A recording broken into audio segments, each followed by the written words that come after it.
When? Tuesday mornings. Tuesday morning, 10 a.m. my time. It's 9 a.m. my time, man. It's early. Pre-coffee some days. I think I remember being very confused early on, which betrays my geographical ignorance, that Birmingham was in the central time zone. It didn't seem that far west in my head. It's not. We're actually the line. There's a tiny sliver of Alabama that's in Eastern time. I see. Okay, so as class files in, I want to ask you a question that I answered on the podcast today. We had the great former dean of Harvard Law School, Martha Minow, on, and answered a couple of serious questions. We can talk about this too, by the way, if people want, and people should, sort of indicate what they want us to talk about if you have a preference about the appointment of U.S. attorneys. But then I answered a less significant question, which I put to you. The question was, what is your favorite pasta shape, and why is it fusilli? And I'm like, it's not fusilli, my friend. No, it's definitely not fusilli. All right, so what it is? Then we got to get to substance. I mean, but it's linguine, right? Linguine is always the answer. Is that your answer? Yeah. So I like linguine. I put ossobuco on linguine. I put everything on top of linguine. White clam sauce? My husband makes that. I actually don't, but it's good. But do you eat it? I do. I love it. So I cannot have linguine with clam sauce ever in my life without getting a portion of the clam sauce on my shirt. Isn't that a given though? Yeah, but so my favorite pasta is pappardelle, and I think it's not even a close question. So those are our pasta preferences. So I like pappardelle very much. I'm just going to say it's been much more difficult to get down here since the pandemic. And I said that one time on Twitter, and people sent me pappardelle, and I was super grateful. I mean, people were so nice. Boxes of pappardelle just showed up in our mail. Joyce Vance experienced the pappardelle supply chain problem in Birmingham, Alabama. I kind of love that. Yeah. All right, so shall we switch to our democracy? Well, we can. How is our democracy like pasta? I don't know.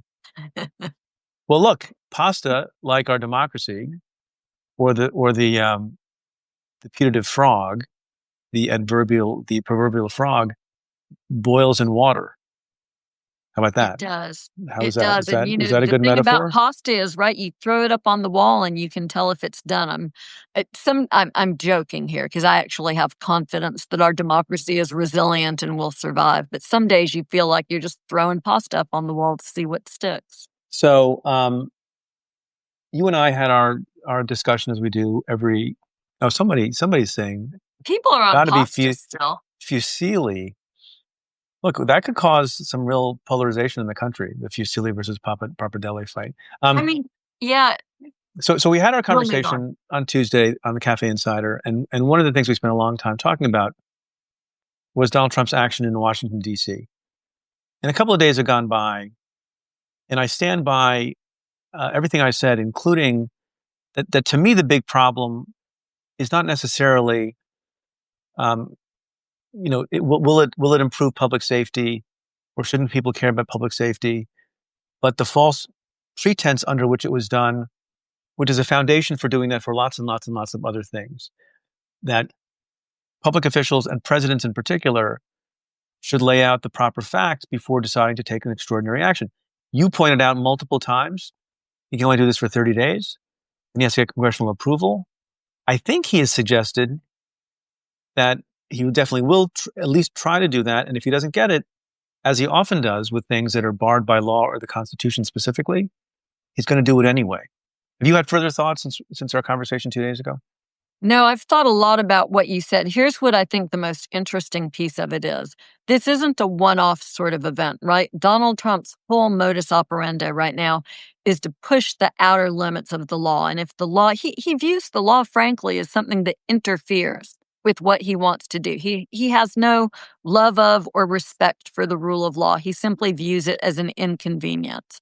So I think you're correct. I think if at the end of 30 days Congress doesn't deliver permission, he will push, he will find some loophole and make some claim and keep going. I mean, the one thing that they've tried to avoid doing so far is to simply saying, we're going to ignore this court order. some of their excuses have been pretty shifty, right? Like in the deportation cases, well, once the plane was out of U.S. airspace, the judge's order, but I mean, at least they weren't saying we're going to flagrantly violate the judge's order. That's awfully small slice for them to stand on. Um, uh, but they are not here to follow the law, right? That's not Are what they? any of this Well, is about. so there's another question that relates to this. So Donald Trump keeps saying that he's going to try this again in other cities, as you and I know, and I'm guessing most of our listeners and viewers know. He has a special authority when it comes to the District of Columbia because the nature of that district and federal control and rule over that district largely does not have that in my city, New York. Doesn't have it in your city, Birmingham. Doesn't have it in Detroit. Doesn't have it in Chicago. Um, 2 days having gone by, and we had this conversation. Do you think he means it when he says he's going to try to exploit some other loophole, or by fiat send National Guardsmen to our cities in the north and in the south? Yeah, I mean, when doesn't he try to exploit a loophole? And this is all happening, by the way, as Judge Breyer in the Northern District of California wraps up the bench trial that he's been holding, looking into the issue of whether or not Trump violated posse comitatus, whether he used law enforcement, National Guard for domestic law enforcement purposes in Los Angeles, which would violate the law. Although we have also speculated that Trump might try to push the limits of posse comitatus as well. So I think he'll wait to see what happens with that opinion. If they lose, which they almost certainly will, they'll take an immediate appeal to the Ninth Circuit, which was pretty favorable to them the last time Judge Breyer ruled against them, and maybe they'll see if they can get a quick decision there. Yeah, I think he's going to continue to do this, frankly, because he needs the distraction from stuff that's going on at home. He needs distraction from Distraction Epstein, from what? Oh, right, Jeffrey Epstein, right? Jeffrey Epstein. Among Now, other things. so has he succeeded in distracting? Usually he's trying to distract sort of the general population. This is interesting because who's he trying to distract? His His own base, people. Yeah. his own base, and distract them by what? Throwing them some candy, like going after political adversaries, that kind of thing. Those revenge prosecutions that we were told were absolutely not on the table, right? When Pam Bondi and Kash Patel and others were being confirmed for their positions. Oh, absolutely not. I don't have a list. But it looks like there is a list, and people Donald Trump does not like are on it. So that's, that I think in some ways it's interesting, right? Because normally they might have thought that they could engage in those kind of prosecutions, some of which were announced on a timeline that seemed pretty consistent with their need to bury Epstein a second time. And that didn't seem to do it, right? This week, though, I've noticed that there's not as much going on about Epstein, right? I haven't seen that same sort of push. Maybe I've been on social media less. But No, I've been on social media a lot in the last 24 hours. Is it still there? No, there's only one thing on social media, Joyce, which I'll What's tell you, that? because the Taylor Swift podcast interview. Well, that's true. I happened to wake up. It sometimes happens. I woke up very early this morning. Went to bed early. I literally woke up at 4 a.m. this morning. Maybe you can tell. And I checked, the New York Times. I checked my email from the prior night, and I checked that that platform that shall not be named, X. And my entire feed was clips from Travis and Tay. And Taylor Swift, yeah. So I don't want to get back into something that's like, unrelated to the rule of law. But I don't know. I feel better about America. I will, Taylor I will Swift tell you. is always related to the rule of law, right? I am not a Swiftie, as they say. I'm not anti-Swiftie, but I've not gone to a show. But I don't know. I feel better about our country, if that makes any sense. Watching them talk, and I was, skeptical. This is sort of fun. I think the cover, the way she looks on the cover, and the title of the first song, it's sort of a reference to Ophelia in Hamlet. So, I'm really looking forward to that. Going back to here's one thing I want to mention to you.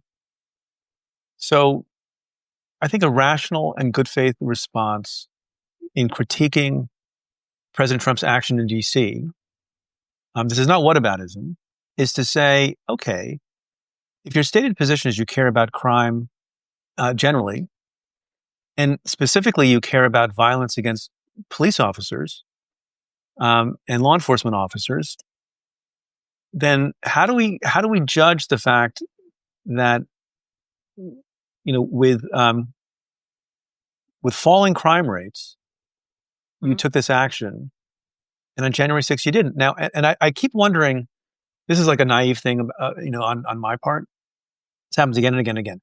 I see some issue, and I think, well, there's a checkmate question, and how is a Trump supporter or a Trump advocate or Trump himself going to answer this question?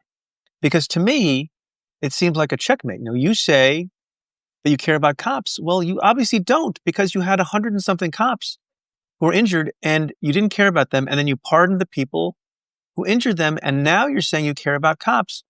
And I'm like, what's the answer to that? And I see some people on television and they sort of yell through it, or they say it's a non sequitur, or they say, Scott Jennings, this guy, Scott Jennings, we should spend more time on him another day. Mm-hmm. Literally, his motive argument is, I say crime is bad, and you say January 6th, as if it's a red herring in some way, when the question is, what is the good faith basis for Donald Trump to do X or do Y, or not do X or not do Y? It seems to me totally legitimate, on point, exactly in the wheelhouse of what we should be asking, and they're never checkmated, because I guess they throw the pieces on the ground. Do you have any thought about that?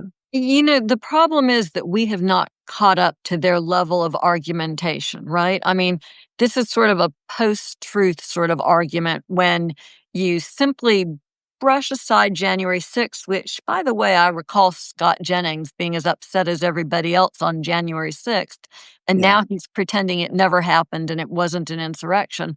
But look, the reality is, when you just go on the attack instead of answering the checkmate question, I think that should tell people something. And the real problem I have here is why a question like that doesn't penetrate more into Trump's base, right? Why don't they hear that question being asked and think, wow, there's really a problem here. If our president really cared about law enforcement, and there's more to it, right? Because if Trump was sincere about bringing down crime in D.C., he wouldn't be sending out National Guardsmen who aren't trained in street law enforcement to do this. He would be sending resources to the district to do more place-based sort of crime prevention work. And instead of doing that, he's cutting the funding for those kind of programs. There's another thing going on here. Because people who are advocates of Trump's overreaching, my words, try to argue about the particular thing he's doing at this particular moment. And, defense lawyers used to do this a lot, and lawyers do this a lot on the defense side, criminally, civilly, whatever, to try to explain each incriminating act as if it stands alone, right? Why was he seen at the crime scene? Well, he had a work appointment, whatever. Why does he have a phone call to the guy who did the murder? Well, the guy once had washed his car. And so you explain each individual thing. But then if you look at it all in totality and you connect all the dots, then you see the nefariousness, right? So it'd be one thing if on one occasion Trump decided, there's a lot of crime. Maybe it's not rising as much as some people say, and he decides National Guard.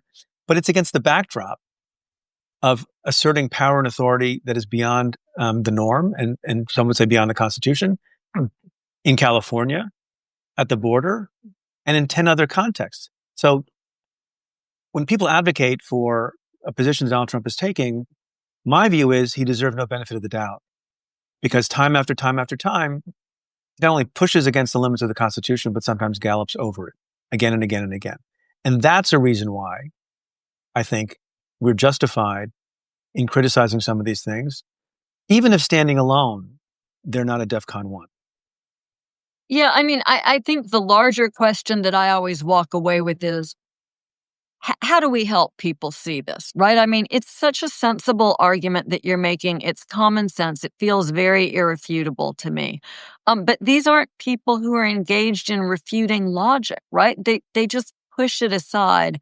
And so maybe there's just no answer to this question, right? But I wonder, as I so often do, what will it take? Is it just impossible to break that fever dream?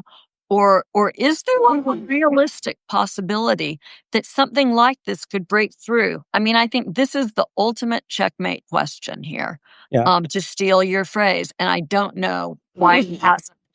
I mean, we've heard this a lot, right? People saying Trump did not do anything to protect law enforcement on January 6th. He wasn't worried about streets being overrun with actual criminals. And now that crime is decreasing, he's pretending to be upset. And that's all that it is. It's a pretense for doing what he wanted to do because he needed an excuse to take over the Metropolitan Police Department, needed an excuse to use the National Guard.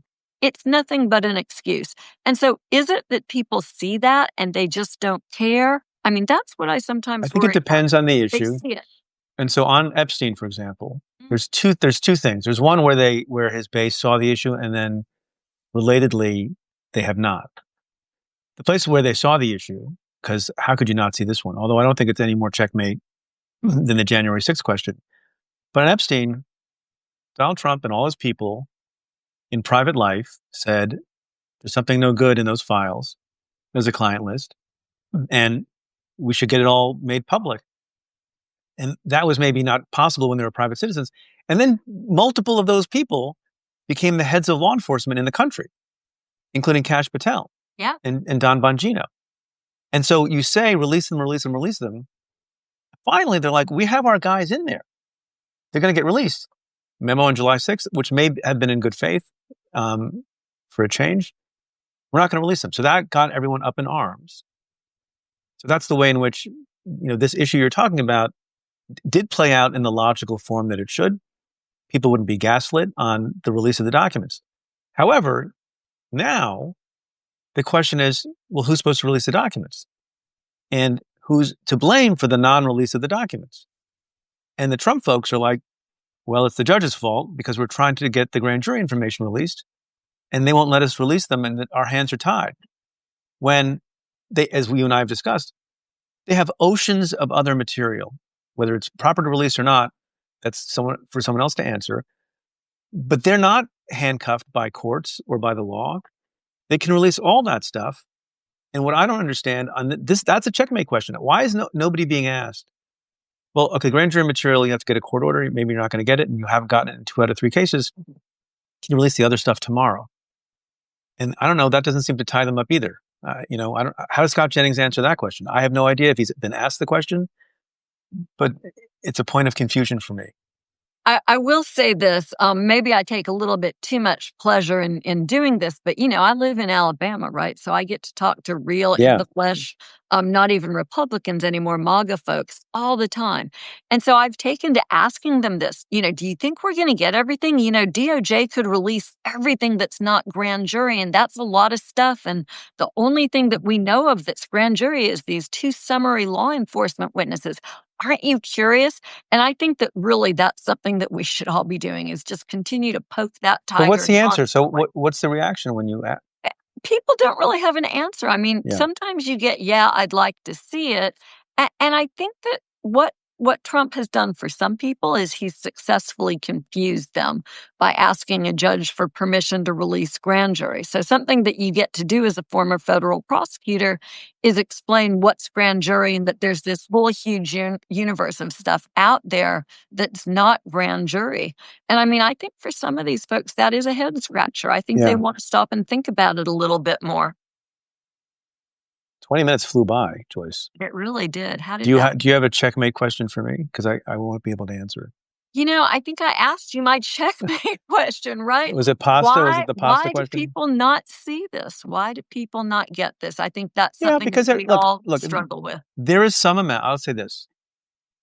There is some amount of deference and benefit of the doubt and, averting your eyes as to the foibles and some misdeeds and inconsistencies of your guy. If your guy was Obama, or your person was Hillary, or your person is Trump, I mean, we all do it, right? Mm-hmm. There's something about, like, if you're a true, party person, I try to be down the middle and criticize, the withdrawal from Afghanistan. There were lots of people who said, no problem here. There were lots of people who ignored, the cognitive issues with Joe Biden. It is reasonable and understandable for some of that to happen with your person. And so some of that happens with Trump, but it happens to such a degree of extreme cultish type behavior. That's why we're talking about it. And that's why I think it's disturbing. But as a general matter, like overlooking, some bad stuff of the person who you backed and whose policies you prefer, that's normal. What we're seeing here is not. I think that's right. All right, I'm going to go get a plate of pappardelle with a nice, a nice meat sauce if I can, although it's past lunchtime. Thanks, y'all, for joining us. I hope everybody will make pasta and that you'll send us your best recipes, right, to cafe.com. Letters at cafe.com, yes. And listen to our podcast. Every Tuesday, Joyce and I talk for an hour, and she educates me every week. Sometimes, but really, I'm serious. I'm not letting go of pasta. The great pasta debate is on, so make sure you let us know your favorites and your favorite recipes. Oh, yeah. Cavatelli, also very good. Also very good. Okay, folks, back to work. Get back to your office jobs. See you Tuesday. Okay. Bye, y'all.